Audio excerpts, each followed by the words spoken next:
All right, everybody, let's get going and welcome into HiBruiNation. I'm Goosey, your host, and joined by my co-host, as always, the Chavo and Mr. Hattrick, Jack F. Hockey himself.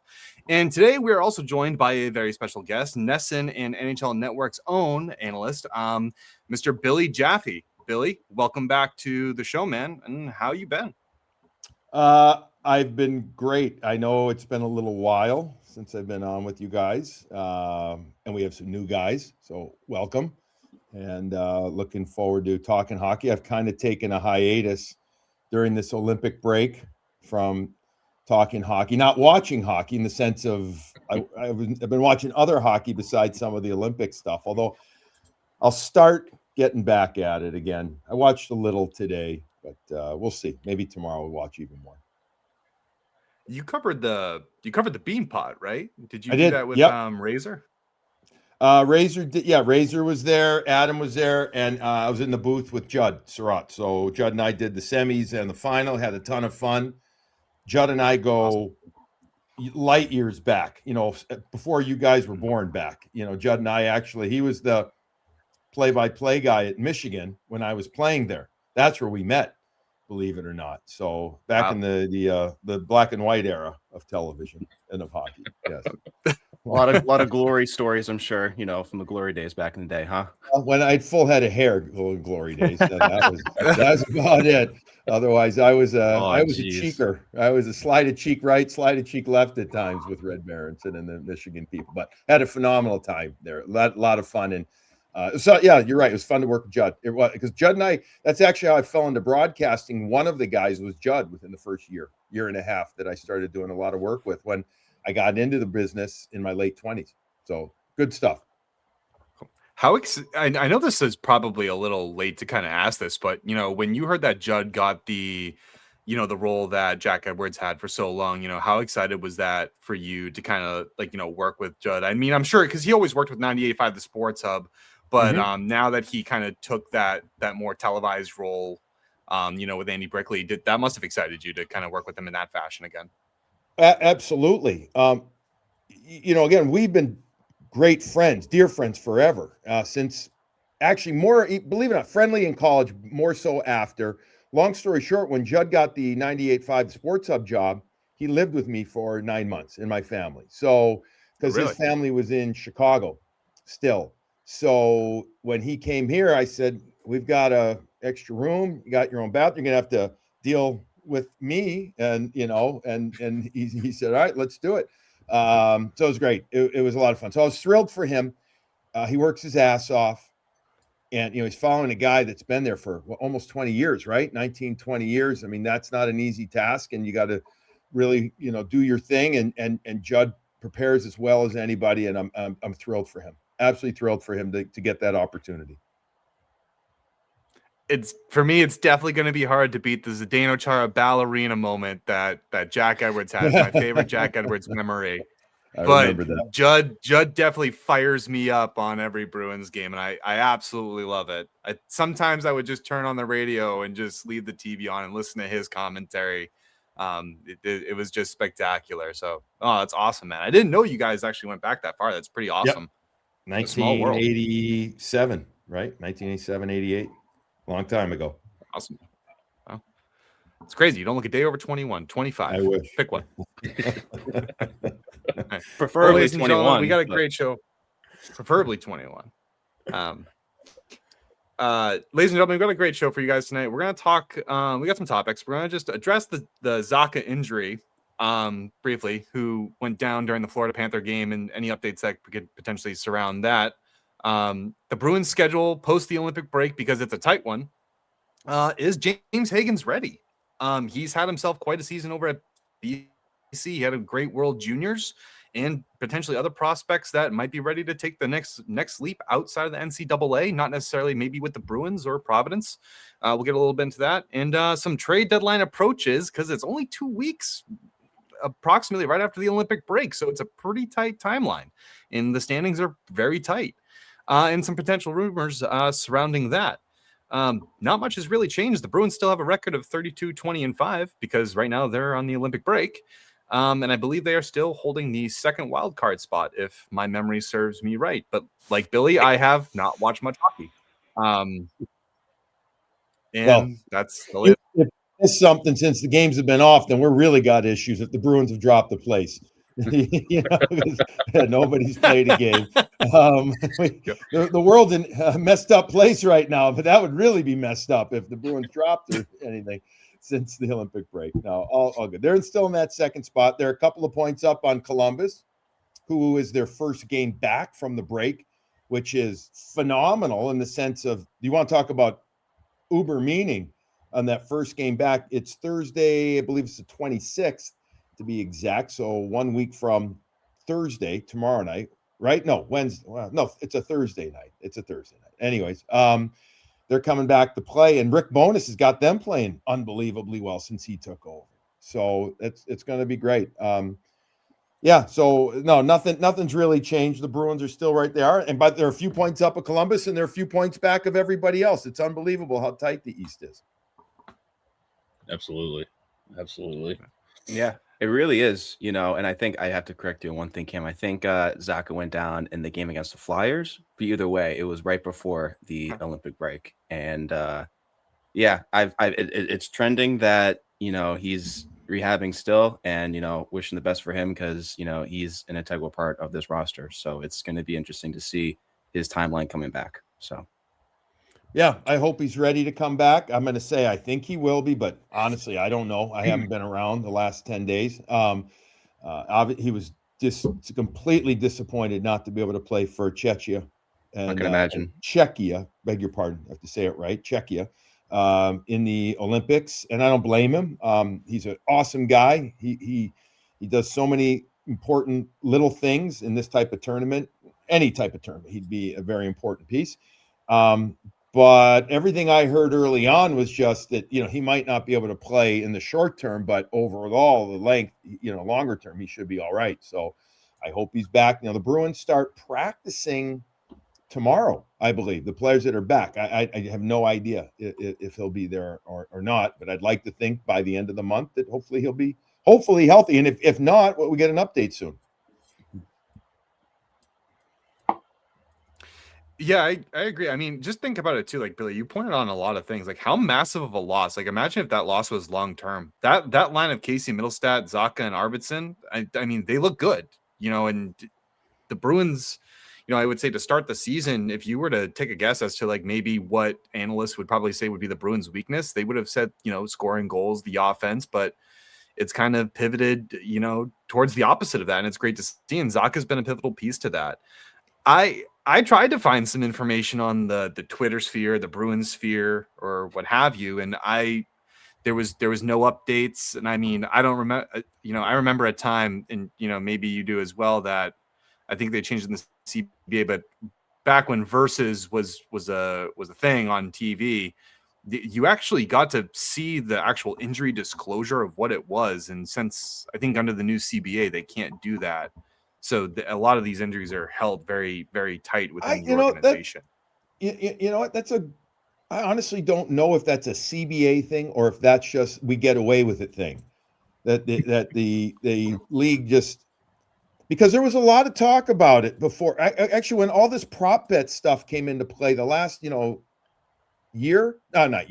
of years now, that the league was going to have to disclose more. Right? There was a feeling about that, but general managers in particular, and I guess players probably too, don't want stuff out there because it is the least discussed specific injury league, I think, of any of the four majors. I mean, football, what's going on. Basketball, well, everybody's doing load management in basketball, so maybe you don't really know what's going on. Baseball, I don't know. I don't really pay attention anymore in baseball, so maybe I'm speaking out of turn here. But hockey is very upper, lower, that's it. But I think, I'm going to say I think he's going to be all right. It's just I don't know how long that's going to take, but I didn't hear anything about long term for it. So I hope that's correct.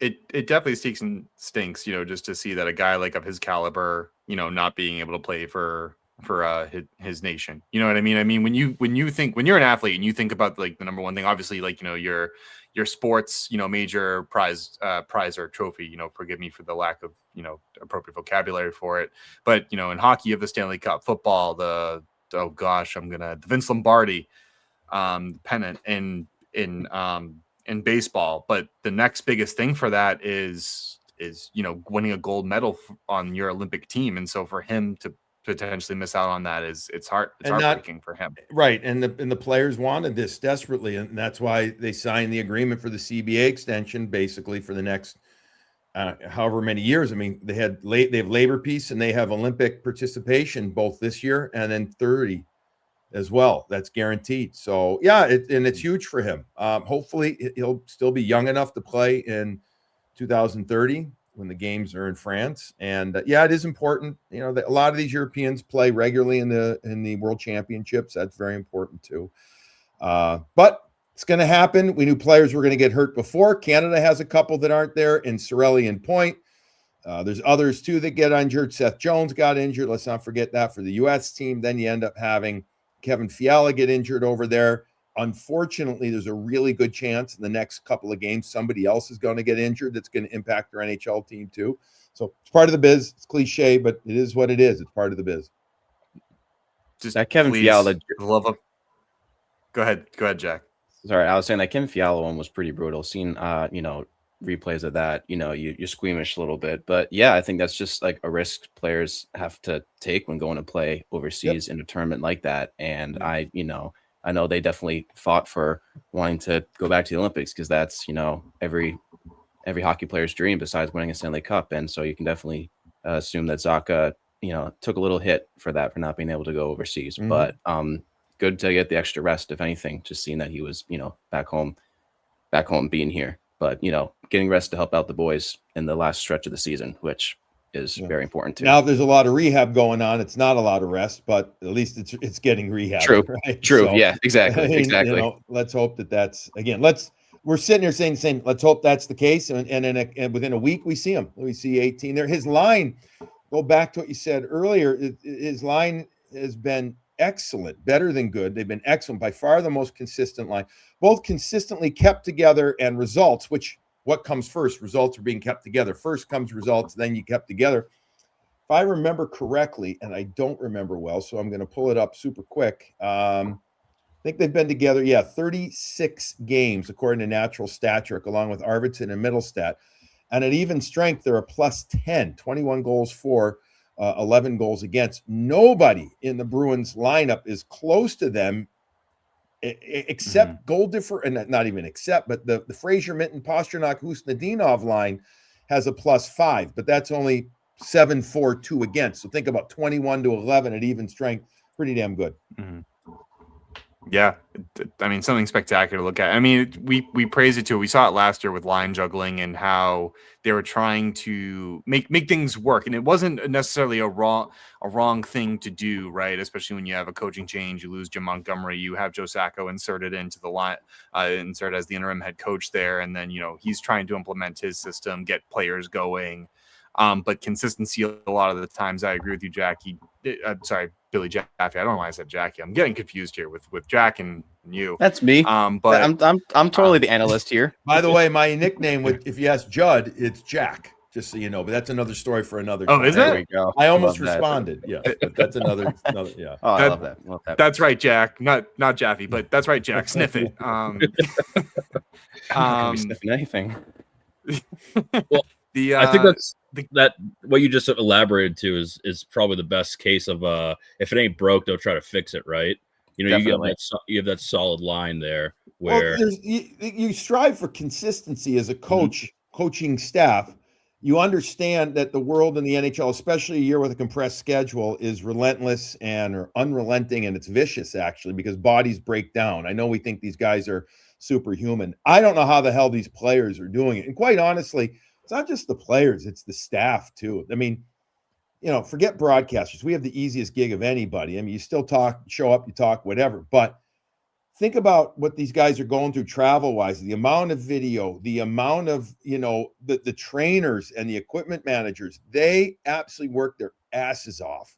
And the players, they're the ones that physically are getting demanded the most of, but everybody that's involved in the road show that is the NHL this year, I'm like, holy, you know what? Like this is nuts. So you want consistency as much as you can.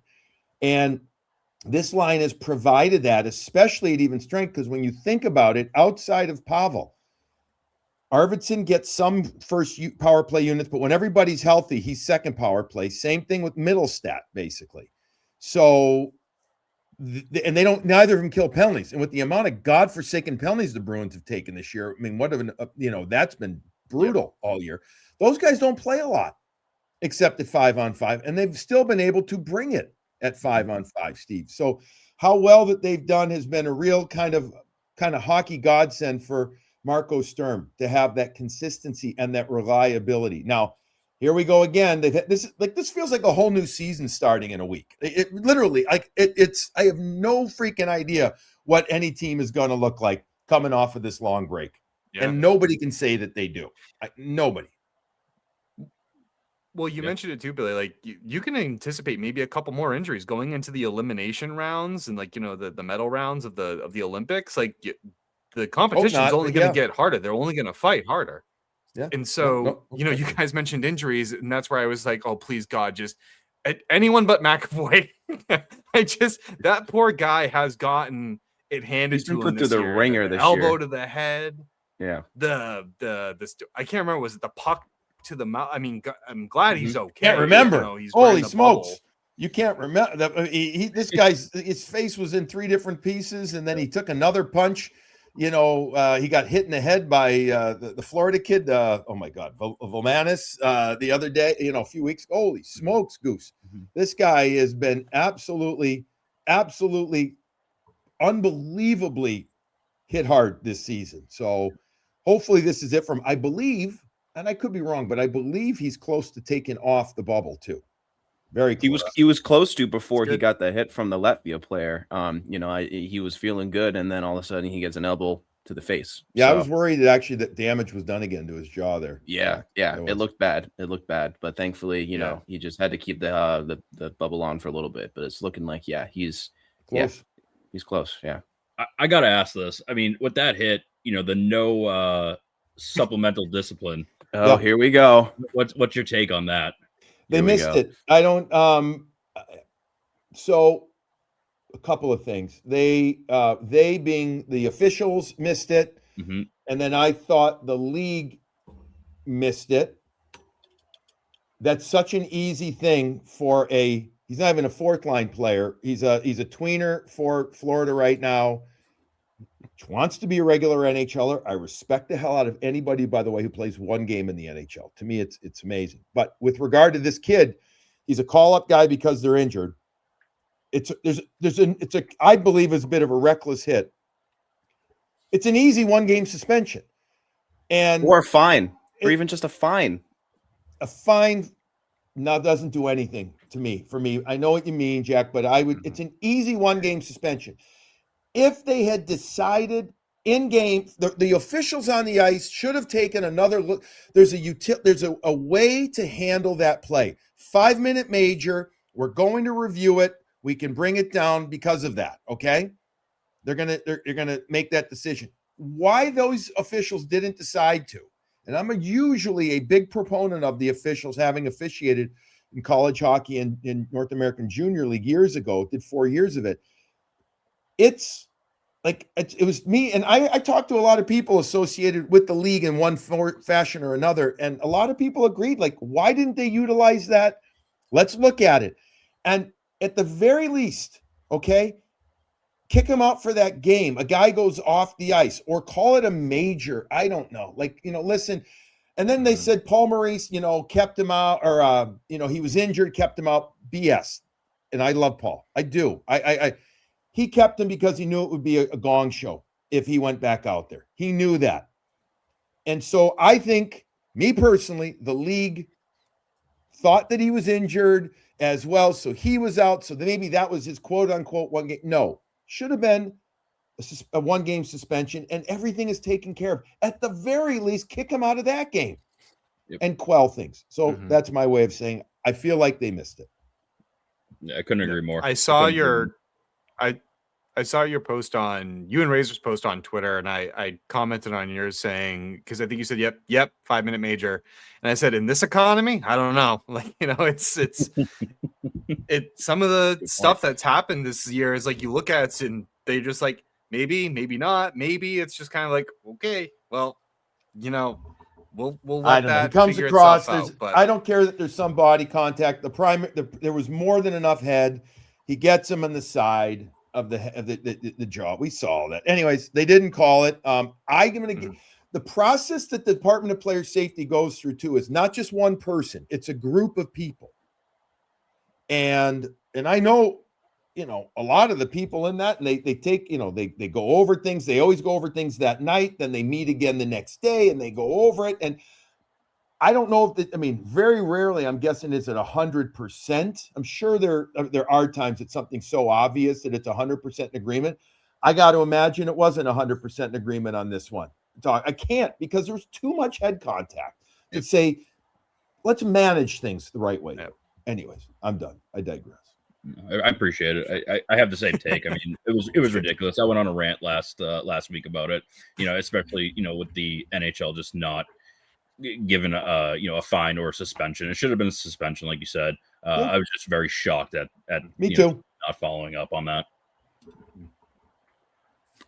Yeah, Steve was definitely riled up. We let him go off for quite a bit the last time. But no, it all adds up though. If you think about it, like, injuries, and especially in this condensed season, like, we talked about, and that leads us into like, the Bruins remaining schedule. They have 25 games remaining, and it's all going to be played in 48 days.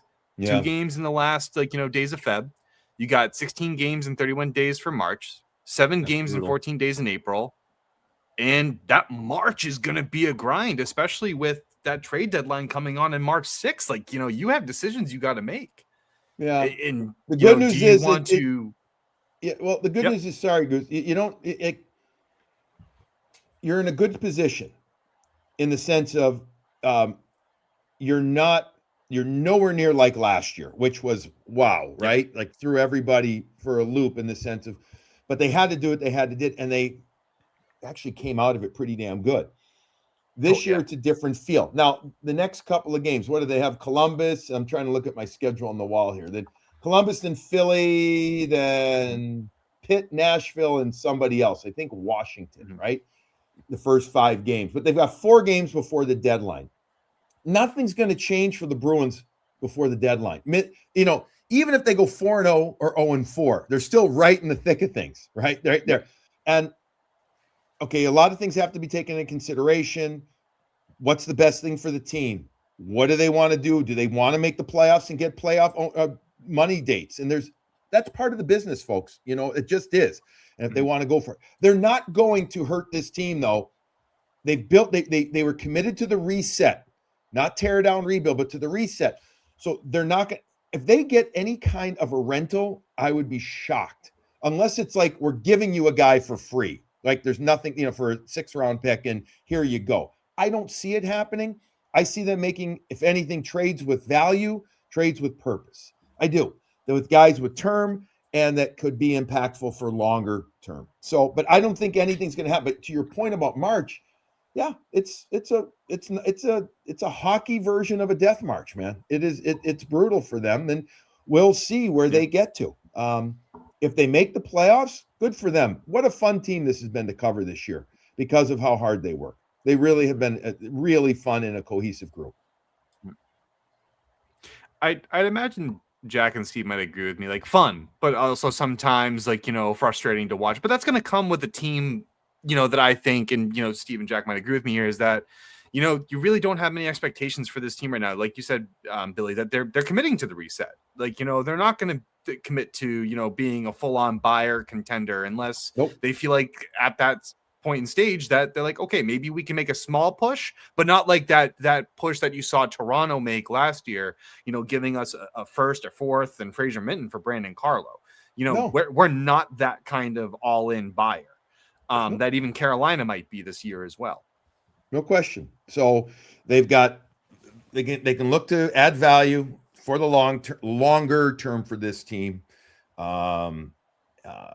you know, a lot of people want to see some young guys get opportunities. They will, but you can't just say hey, we're just going to put a young guy in here after these other guys that have been here all year have busted their asses to get where they are and to do exactly what we asked them to. Redefine the culture of this team. Bring a work ethic, a determination, bring piss and vinegar, as Cam Neely said, right? And they've done that. And, you know, that doesn't mean it's just that doesn't mean you don't get pushed. That doesn't mean you don't try things. But to just call guys up randomly or insert guys into the lineup right away, I don't know if that happens unless there's a valid reason for it. And by the way, one valid reason could be some guys are tired, given how hard the next 6 weeks are going to be coming back. And so I think you'll see some of that. But when it comes down to the trade deadline, I keep going back to this. They will look for asset management that gives them value for the future. I do. And, they looked at the Rasmus Anderson deal. I thought I was like, okay, depending on what they had to give up. It's a lot of money, though, they were going to offer him. And the fact they didn't want it says, and because of the whole no trade, they didn't get what he want. And if that's true, then, hey, good for the Bruins standing their ground. They did the right thing, I think, there. Yeah, I think they definitely did. I think to sum it up, it's soft buying, making moves with intention and to benefit for the long run, because we're not in the spot to make big splashes right now, but we're certainly not maybe where we expected to be at the start of the season. So it's about 2 years. You could be, by the way. Absolutely. Even by the end of next year, the way that it works now, given how well the Bruins develop their draft capital, your prospect pool. I think that's the term I'm looking for. It's amazing how different this looks now compared to last year, right? Mm-hmm. All of a sudden. So I think it's I think it's a nice spot for the Bruins to be in. I think that they can get themselves into another opportunity next year to really maybe just. Because look, you got to take, if you got 2 more first rounds this year, 2 next year, obviously depending on a couple of things could happen here or there with other teams. But if you got 4 first round picks this year and next year combined, hey, use one of them, use 2 of them, go out and get some other great longer term assets too, and you could really put your team into a different spot real quickly. Absolutely. The only expectation, Cam, I'll correct you on this, that I have real quick is coming out of the break is to take less penalties, because we've seen how that goes. That'd be great. By the way, Billy, that's been a topic for us the entire year. Every week we're like, they're still getting so many penalties. When are they not going to stop getting so many penalties? We love Zadorov. We need you out of the box, man. You're a leader. You're helping to redefine the culture. Kind of something we're the whole team, though. The whole team. It's been beyond problematic. It really has been. Definitely not trying to single anyone out, but it's Yeah, you're right. Do you think if they lock up a playoff spot, you're going to see some more, younger players rotated in? Sure. Yeah, sure. That's absolutely. I mean, based on merit, though, Steve. Mm-hmm. And who are those young players? Is it, does Matt Poitras continue to get an opportunity? Well, let's see how Pavel and Lindholm are coming back. I mean, Lindholm hasn't played a lot at the Olympics so far. I've been reading, but is he fine physically, et cetera? And Zacha, right? Where does that leave Matt Poitras? Does Fabian Lysell finally get one? I'm going to be very honest. I haven't seen what he's done in the last couple of weeks. I have no idea. I just haven't checked that. So, all right, everybody wants to talk about Hagens. Everyone wants to talk about Letourneau, right? I mean, rightfully so. Again, I go back to what I said 5 minutes ago. Think about where this team was this time last year, and you're like, oh, man, they don't have anything coming. Yeah. Well, now at least they've got hope, legit hope that something's going to be coming. And obviously, it starts with those 2 guys, but are either one of them going to come out? I'm assuming we'll get that question. I don't know. I got to think Hagens will before Letourneau. I would think that. Mm-hmm. You never know what somebody's agent is going to do, though, or say, they impact an awful lot. Mm-hmm. If a kid like that comes out, if a Hagens comes out, maybe he gets a game or 2, but you do that at the right time. You don't do that at a time where to your point, Steve, it's got to be when something's locked up already, I think, or it's desperately like they need somebody like that in that position, right? You're not going to sit somebody just to say, "Hey, kid, come in." They're going to, figure it out, right? The right way. But yeah, of course, Steve, if they lock up something and there's a good opportunity, 100%, a younger player or players plural will get an opportunity. Will get a look. Okay, awesome. I definitely have some theories, like, Billy, you mentioned, like, as they approach the trade deadline, they're going to look for players with asset management. They're not just going to go get a rental. Those are largely for solid playoff or cup contenders, like teams like the Colorado Avalanche, the Carolina Hurricanes, Dallas. Those guys will go for, like, their pending UFAs and what have you. And Edmonton has to. They got to. They got a small window. They got to. They have a 2-year window for McDavid. You got it. It's now or never. Mm-hmm.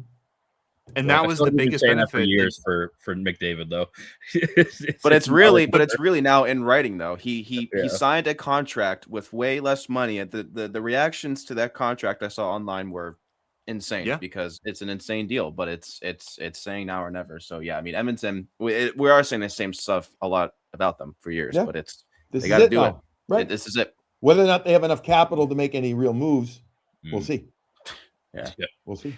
I will say, at least that what McDavid did, before I go into my theory on the Bruins approach, as they approach the deadline, what McDavid did was awesome, because he knew that the cap was increasing, and he knew that a lot of those players are still locked up. So that provides plenty of opportunity for Edmonton to get it done. If not this year, the next 2 years. But you're right, guys, like that window is vastly, approaching. And, I just hope, like, if the Bruins ever find themselves in that situation, that maybe David Pastrnak feels that way, or which I think, like, a lot of these superstar players that have been, with the team for so long, and that have embraced like them, and vice versa.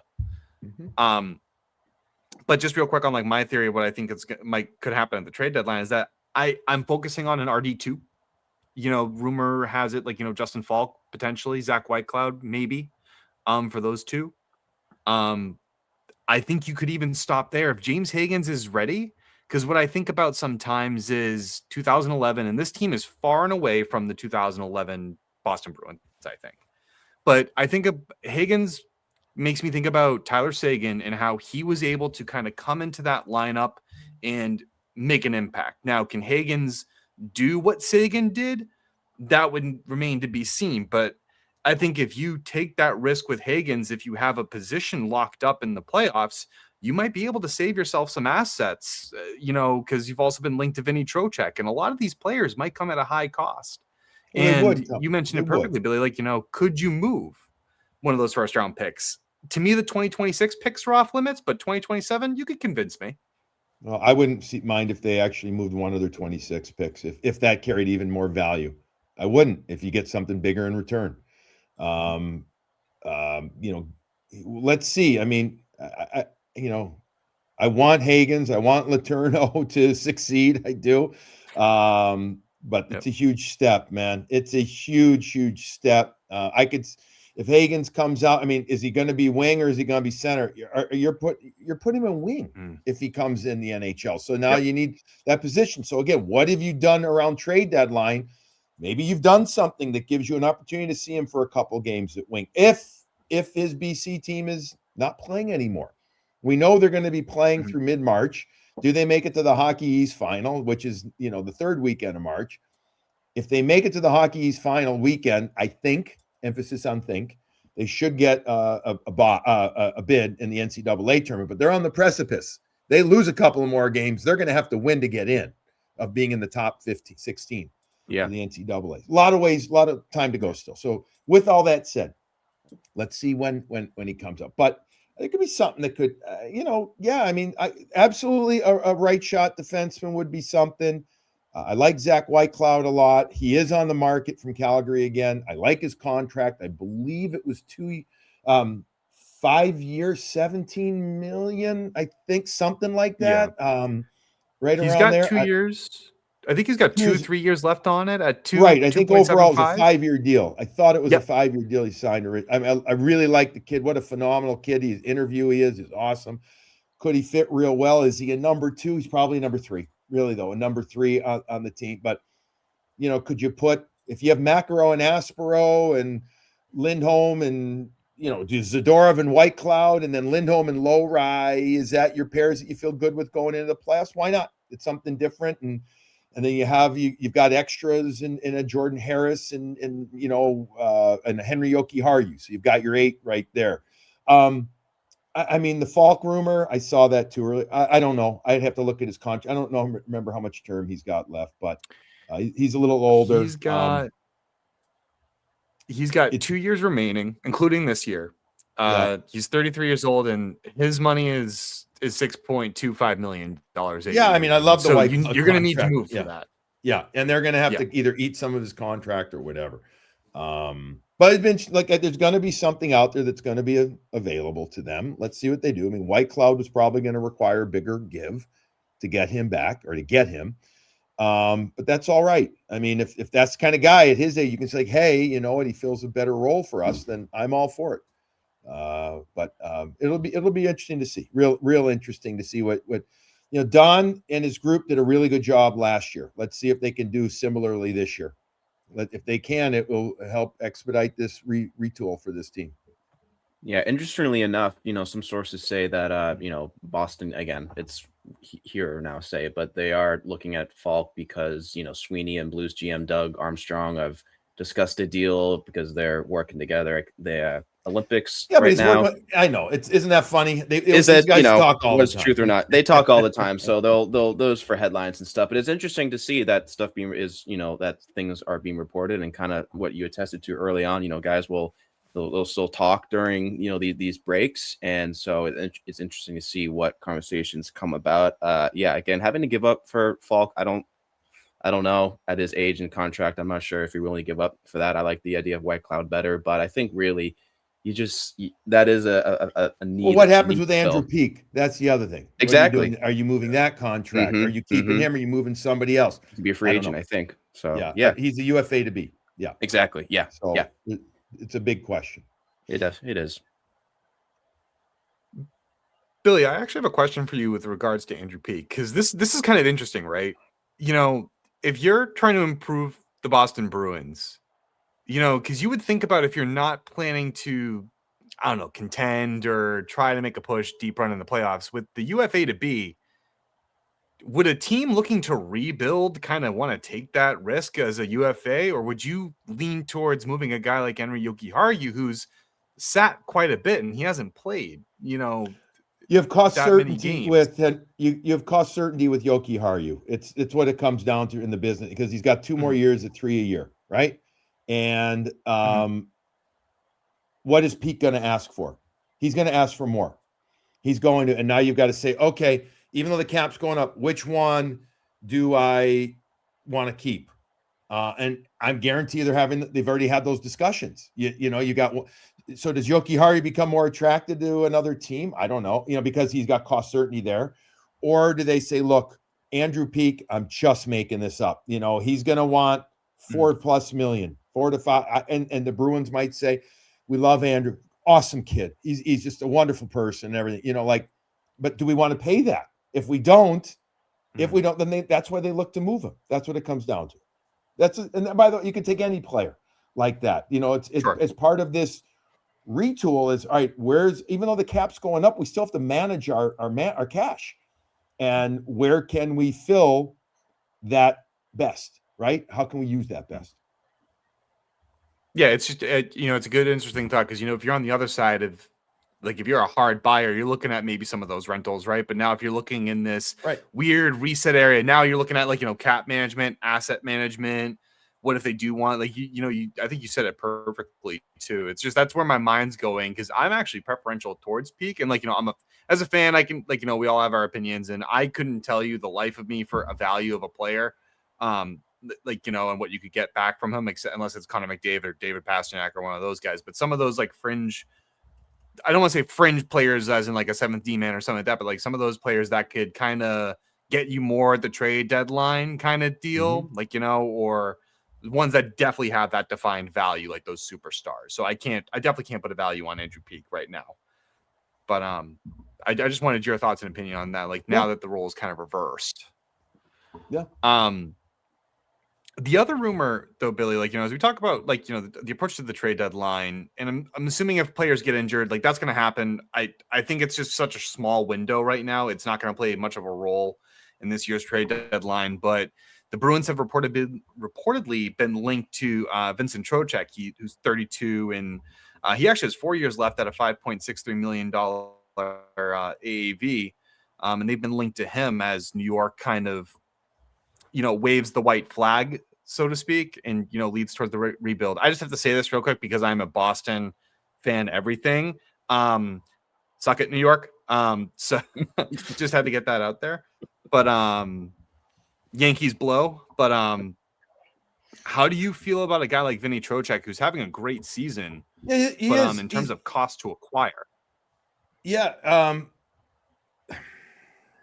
I don't know. Like I haven't really thought about what it would cost to acquire that. And good player. Potentially, is he a 2 or on a great team, is he a 3? I don't for sure a 3, maybe a 2. What are you doing with? Again, it comes down right how you look at, if you have Elias Lindholm, Pavel Zacha, and then you get Trocheck. Okay, really good, but where do you put Fraser Minton then? Are you moving Zacha to the wing? Are you moving somebody else? Maybe you are. There's an opportunity there. Then New York's going to ask for a lot back. If they're going to ask for Fraser Minton, what are you telling them? No, kick rocks. Right. So kick rocks. It's an obvious statement. And again, this goes for anybody, but specifically for a player like that, and I know we're hot stoving it here, what's the ask back? If it's a young defenseman and a first-round pick, okay, how many years does he have left? 3 years on his contract? 4, you said? Is that, if that could be worth it then, you're looking at it, you're saying, here you go, Rangers, you get a first-round pick and you get a young prospect.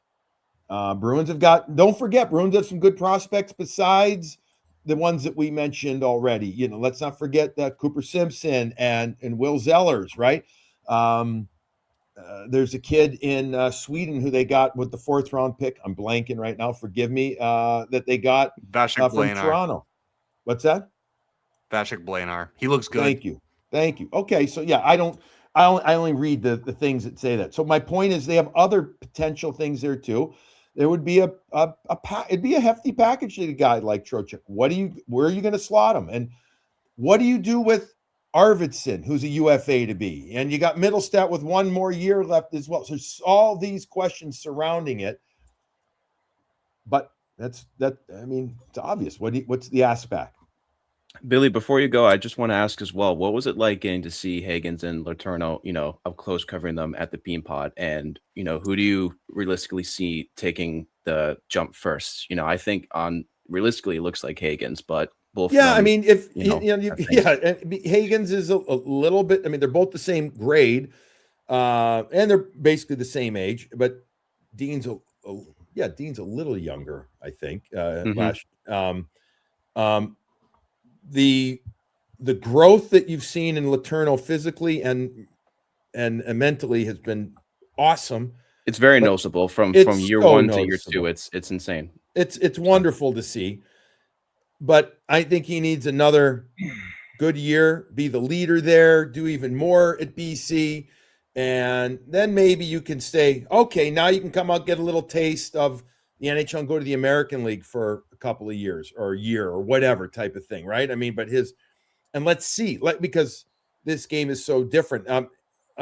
Higgins, I think is more in the short term prepared, but I still think it's going to be really, this is, you want to talk about a huge jump going, Razor and I talked about it on Morning Brew last week about, I think it was Razor that brought up Leonard, who, went from BC last year into the playoffs with Washington and had a hard time. He had a hard time doing stuff, and he's physically more mature than James Higgins. So if a guy like that had a hard time, what does that mean for a guy like James Higgins? different skill set, but you get my point. So I'm rooting for all the Bruins prospects to succeed, and I would love to see them succeed quickly. But I think, both those players could use some more marinating, so to speak. But I could see Hagens being a little before Letourneau. Definitely.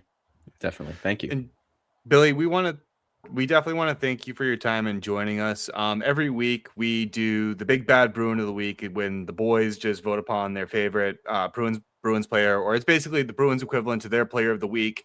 And I know the Bruins have not played at all for quite some time, but we wanted to congratulate you on a unanimous decision for being our Big Bad Bruin of the Week, for all the work that you do for the Boston Bruins organization, NESN, NHL Network, and for your charitable efforts with the Greater Boston Food Bank. And as a thank you for your time with us here at HiBruiNation, we'll be making a donation to that Greater Boston Food Bank, and we encourage all of our listeners to do the same. So we definitely appreciate you coming on. I thought you were going to go down the road of Dan's Lochmelish with how well he's been playing. He could have been your Bruin of the Week, right? He definitely he's the second choice for sure. Yeah, he's awesome. He's definitely shown a lot. He's the big badass. Yes, he is. He's the big badass Bruin. Thank you very much. And I'm glad we didn't go down the road of Marchand to Winnipeg again. As well, right there. So appreciate that. What were you thinking, dude? And Jack, say hi to your dad. Okay. Will do. Thank you, Billy. Appreciate it. Steve, if I had some dirt to throw on you, buddy, I would absolutely do it as well, but I don't. So you're just you're all good, man. But no, thanks for having me on, guys. And good to catch up, and let's hope the Bruins come out healthy and get growing right away in a couple of weeks. Absolutely. All right, sounds good, Billy. Until next time, man. Take care. Thanks, Billy. Take care. Okay. Thank you, Billy. Bye.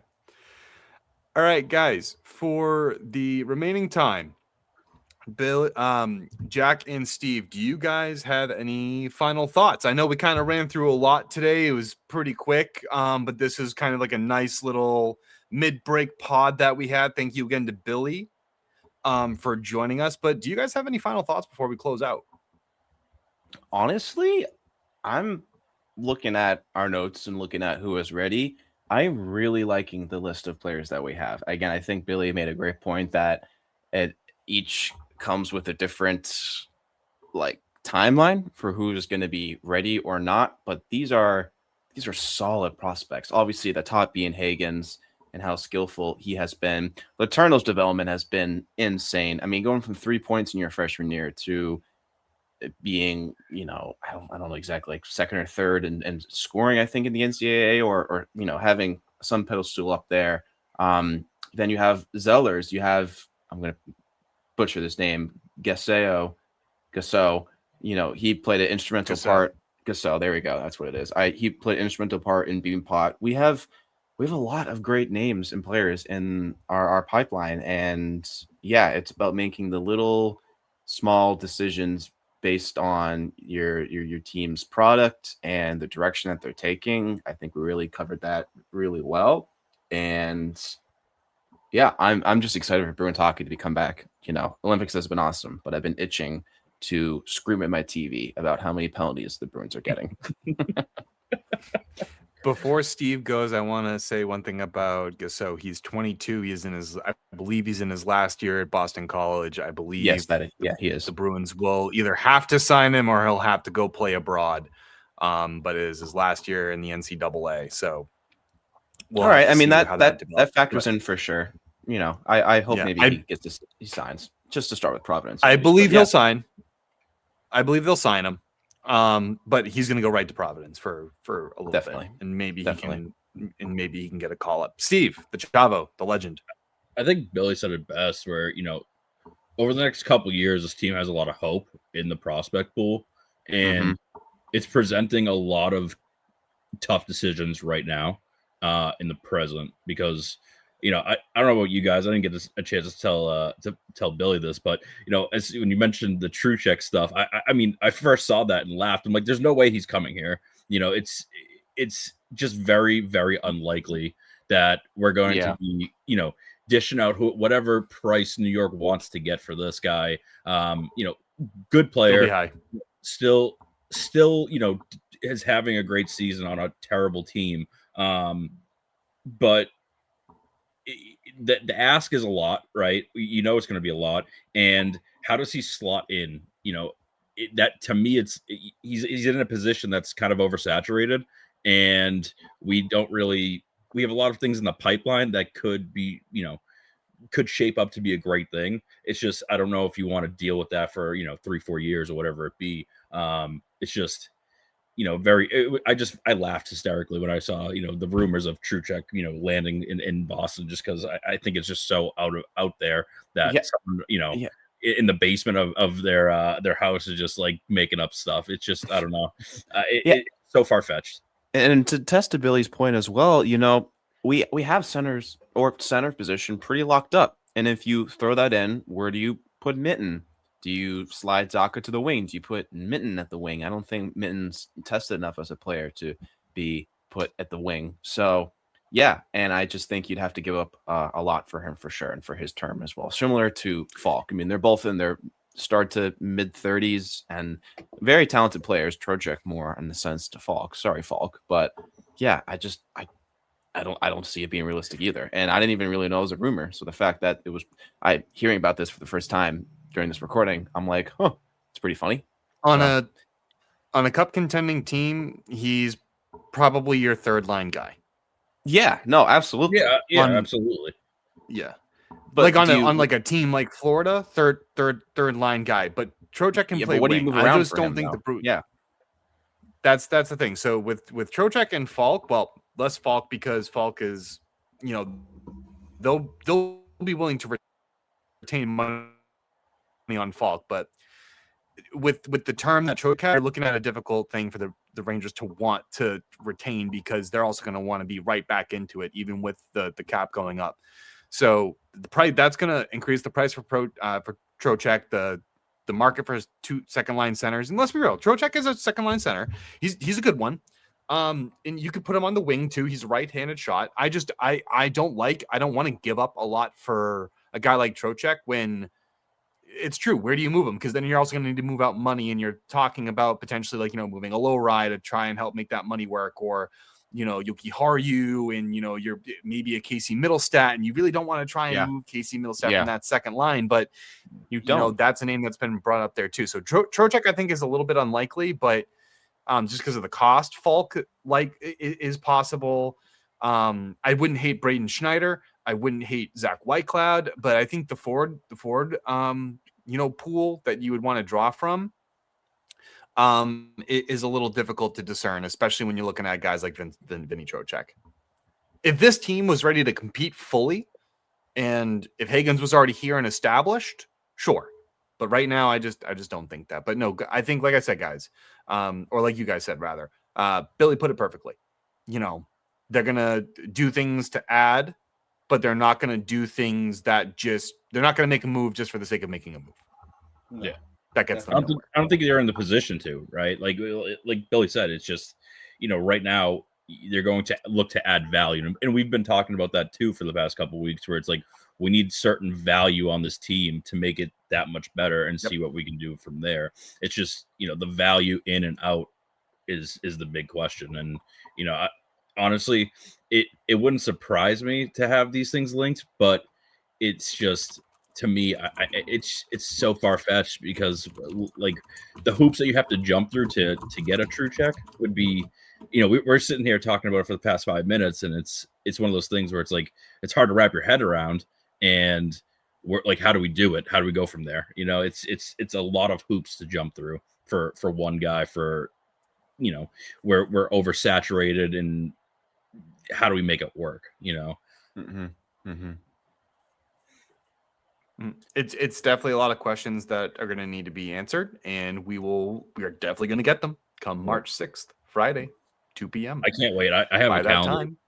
I have a calendar countdown for it. I'm locked in. I'm so excited for the trade deadline. It's not even funny. I want to see what moves are going to be made and whatnot. I mean, I've been watching hockey like crazy for the Olympics, and it's kind of crazy when you think about like the super teams that are there, like Team Canada, and you watch. It's disgusting. It's so out there when you're like looking at it, it's just wow, these guys are so good and they're all playing so well against each other, and then or with each other, excuse me. It's just shocking that these super teams like that are just like wow.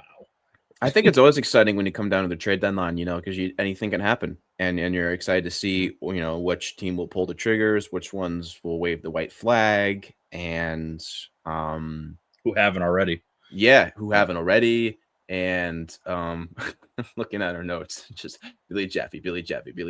He really was the big bad Bruin. But honestly, for a quick note, I mean, Dan's Lockmillis, butcher that name as well. He is showing he has a skill set that can transition to professional hockey. I don't know if the Bruins have the room and capability for him to join the varsity team per se, to go from Providence to Bruins. But maybe he will if we lock up a playoff spot and we can try out some younger players, as Billy attested to. So but he could be of value in a piece that's moved in a trade. Maybe, I don't know. I'd like to see how he plays for the Bruins first, but I don't know. Definitely interesting to see as the season goes on. I do want to ask you guys this question, right? So, we got 4 or 5 games before the trade deadline. And obviously, there's a bunch of Bruins on national teams playing in the Olympics right now. Those guys aren't getting any rest. Are you guys expecting to see more of the younger guys like a Matty Patra out there off the rip to kind of continue what I so call his little showcase for the trade deadline? I'll let you go, Cam, first. I'll let you go first, Cam. That was backwards. If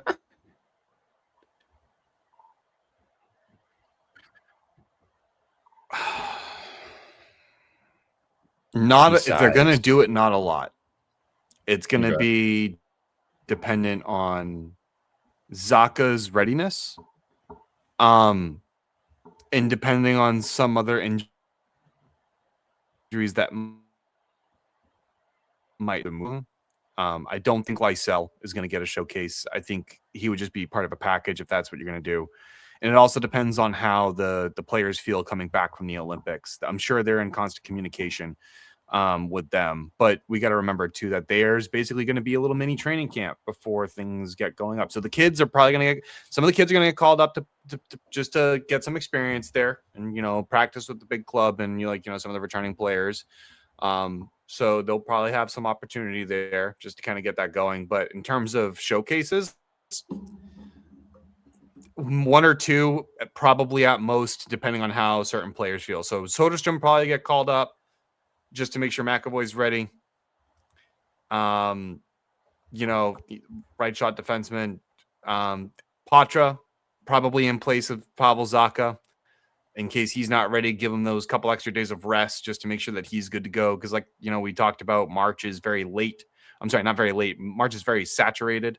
So that's just my thoughts. If they are going to showcase, it's not going to be a bunch of them. Okay. Yeah. They're definitely going to be conservant with the time that they give those guys for sure, and whether it's worth it. So, yeah, you guys put it pretty well. Fair enough, boys. Yeah, I mean, I'm expecting like a Patra to be there, definitely, just because I still don't know what the office is going to do. The front office is going to do with him, right? It just seems like now is the time to kind of showcase a little bit, especially with only a few games before that. But I'm not expecting a lot of guys to get a call up, even if the boys are tired from the Olympics. Yeah, I mean, 4 games, till the trade deadline. 3 of them, I think you should win. You should beat Nashville. Yep. You should beat Columbus. You should beat Philadelphia. Those teams you should beat. So you should beat the Capitals as well. They're not anywhere that they were last year, but they're definitely the toughest team out of that even if McAvoy doesn't play or if Zacha doesn't play. I could see where. I'm sorry, say that again, Jack. Who's the toughest team? Oh, I think we were cutting over each other. That's fine. I was saying, I mean, they should beat Washington too. They're not anywhere to the to the level that they were of last year, I mean, they're fighting for playoff spot as well. So, I mean, they should be a team as well that I think we should beat. But out of the four we're facing coming out of the Olympics, that'll be our toughest matchup. But I think Billy put it well that it doesn't really matter. I mean, it does matter for our standings and points if we go 4-0 or 0-4, but it's not going to change really like kind of the state of the team we're at. It'll raise maybe more red flags and questions, but really, it's going to be tight coming into the trade deadline, coming out of the Olympics as well. And I think the Bruins see the opportunity that they have at hand and what they benefited from the moves that they made last year at the trade deadline. So now they can approach it a little bit differently. So that's all. Fair enough. This is a long drawn out final thoughts. This is our longest. I didn't know this was still final thoughts. Yeah, you did say it was. So we got lost on a tangent. That's fine. Yeah, that's fine. That happens. All right. Well, ladies and gentlemen, that's going to do it for episode 65 of HiBruiNation. We talked some Bruins with Billy Jaffe. Don't forget to like, subscribe, comment, follow on all of our social medias and all of our platforms. And don't forget to shoot us a message and comment. We love to hear from you. And until next time, guys, go Bruins.